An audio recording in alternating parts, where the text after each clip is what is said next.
Hi, I'm Cash, and welcome back to Cash Talks Football, where we break down all the goals in the Champions League. And today we're doing Real Madrid against Atletico Madrid. Real Madrid is pretty much always a favourite for the Champions League because they're Real Madrid and they just seem to find a way to win. So if Atletico Madrid want to get anything out of this tie, they really need to make it tight. And coming away with a 2-1, defeat away, that's not bad considering. But let's break down this first goal for you. I want to show you something here that's very, very interesting. So this is the importance of having one player high and wide on one side and one on the other side, stretching the defence. Okay. Now what you're looking for is ball movement. Can you get the ball fast over here to release your teammate out here? Yeah, they can. Because you can see what Atletico Madrid are doing. They're all compressed into one side, which they have to be really. But most teams don't end up having someone as wide on both sides. They normally get one. And when I say wide, they normally have one about here. And every little yard matters, okay? So this is the trick, especially if you're a wide player and you want to learn about it. It's get your heels on the touchline. Your heels have to be on the touchline. And why the importance about having your heels on the touchline isn't just about being wide. It's about if this is your shoulders, this is where you're facing in the field. Oh, that's a great arrow. Let's redo that for you.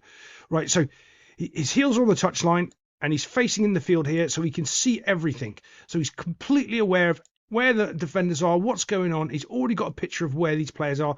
So when he receives the ball, he knows what he's going to be doing. Importance again, heels are on the touchline, but this time he's facing this way because he's looking to go down into that space over there. So here's the ball. As we move forward ever so slightly, look, you can see the defender, he's panicked. He knows, oh my God, I'm in trouble. He hasn't responded. Midfielder has not responded. Left back has gone, I've already seen what's about to happen. So he already knows the ball's going to come to here and it's going to get knocked out to here and he has to deal with it, right?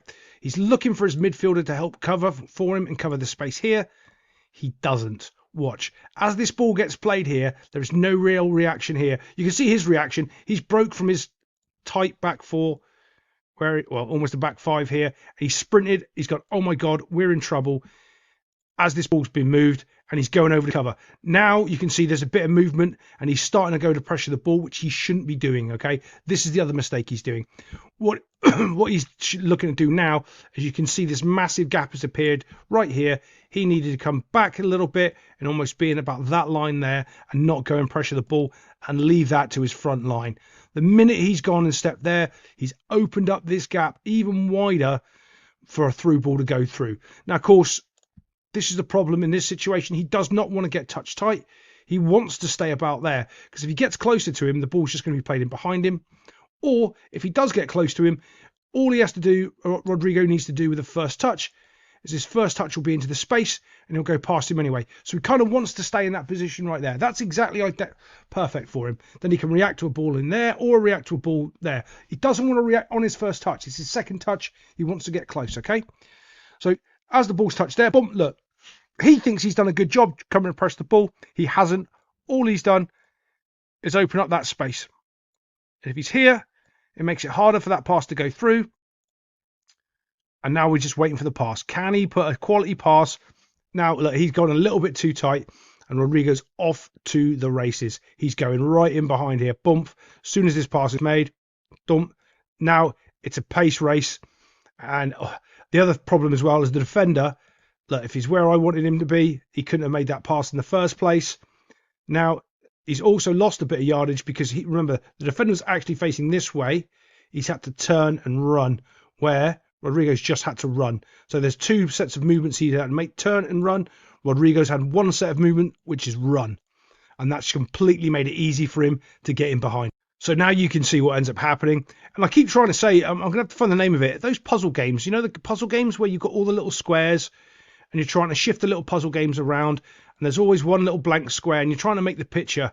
And every time you move a square around, you're trying to shuffle the squares around to finish the picture off. That's football. That's exactly what happens on the back line. So where that space was there, now the space has been closed down there, you can see, but the space is now opened up there.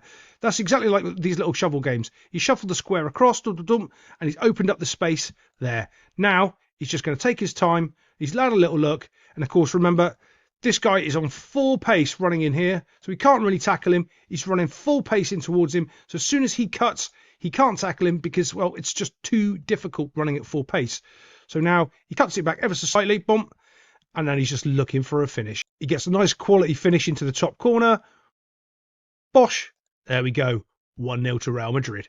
So here we are. We're looking at the Atletico Madrid goal, and you can see it's being tracked quite well here. Defensively, Real Madrid are doing okay. I mean, this isn't a bad thing, but there's a little mistake down here that ends up, and it's a worldy goal. Like I don't think you're saving this anyway, but this is where it ends up happening. So we've got a very simple ball just in behind into the massive open space here. And can he get it? And he can, and you can see there's no real effort or worry from the Real Madrid player, because there is this sort of arrogance as well. It's like, well, I am better than you. You're not really going to beat me. And he's actually right. Unfortunately, he is. So he's just coming into the space to shut the ball down. And as he does, look, you can see he goes, oh, where are you going? He's right, perfect body shape. If you look at this, he's showing him the line. He's showing him to go past him there. That's what he wants, right? He's waiting for him to cut back this way. So he's going to go on and beat me that way because I'm faster than you. I'm going to shut you down. I'm going to take the ball from you. But he does cut inside, which he's absolutely waiting to do. Perfect. Absolutely perfect. But waiting for the tackle, but then he does a little slip. He would have had him, but he does a little slip. And that's it. There's the difference. He does everything right, but a little bit of luck, a little bit of a slip, and he gets away from it. In the other little second I've not shown you here, he does have a little look up to see if there's anybody in the box or anyone he can, deliver the ball to, but he doesn't. And he goes into, again, think of those open spaces. You've got a massive open space right here that he's going to run into and utilise. Just before he strikes this, though, I want you to have a little look. Watch his little head movement, because he does put a little head ball up. Look, watch what you see that has a little look, sees where the keeper is. Keeper's pretty much exactly where he wants to be. He's like, you're not beating me there from a worldie. And Alvarez goes, want to bet, and it's just a quality strike. He does put a little bit of spin on the ball as well that just drags it into that far corner. It's just a great strike. It's a great goal. One thing, it is disappointing as well. You can see, look. He could have helped come over and shut that gap down and made the striker panic a little bit and maybe put him off for having such a clean strike on the ball. He doesn't. He stood still, takes his shot, and it's a great goal. Pinpoint. Yeah, take that. Have a little bow. Well done, young man. Well done. Let's move it on and look at the next goal. So if you've watched any of my warm-up videos of coaching, of what to do and not to do and stuff like that, you'll see one of the things that I coach is a third man running drill, which is exactly, I pass the ball to you and I overlap you. I pass the ball to you and I overlap you. I pass the ball to you and I overlap you. Oh, wait, it's exactly what they do here. Identical, except for there's a little bit of a modification where he does an underlap instead of an overlap, which is absolutely fine. And that's the reason you run these passing patterns in training. It isn't because you go, okay, we get the ball and we do these, oh, pardon me, I burped, passing patterns at certain times. They come out naturally in the game because the situation just arises and you're so used to doing them, you just think things click. And that's exactly what happens here. Passes the ball there, starts to go on an overlap, and as he does, pulls players into where the ball is, opens up the space to be played out here, out wide. And here's the sad thing, that you can see the massive gap that they've created by coming in towards the ball, which this is another thing that Atletico Madrid don't normally do.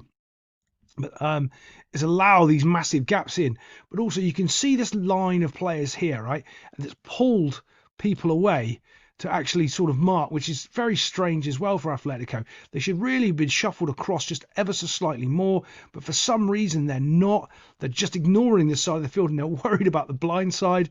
So as the next pass comes in, boom, there you go. Look at how many players have been pulled in here, and their space is still there. Off the ball goes, straight back out into the space now, nice and easy. Boom, there we go.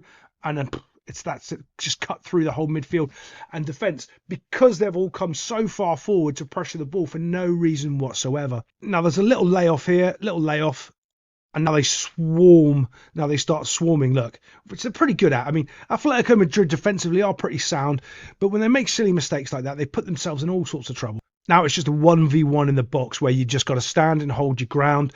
Don't get caught by any little silly things. Don't, fall for any of the fakes. But this is the other interesting thing, I think, with Atletico Madrid, right? You can see this is where the ball is, but look how far his cover is. He should be up right here. He should be up right here.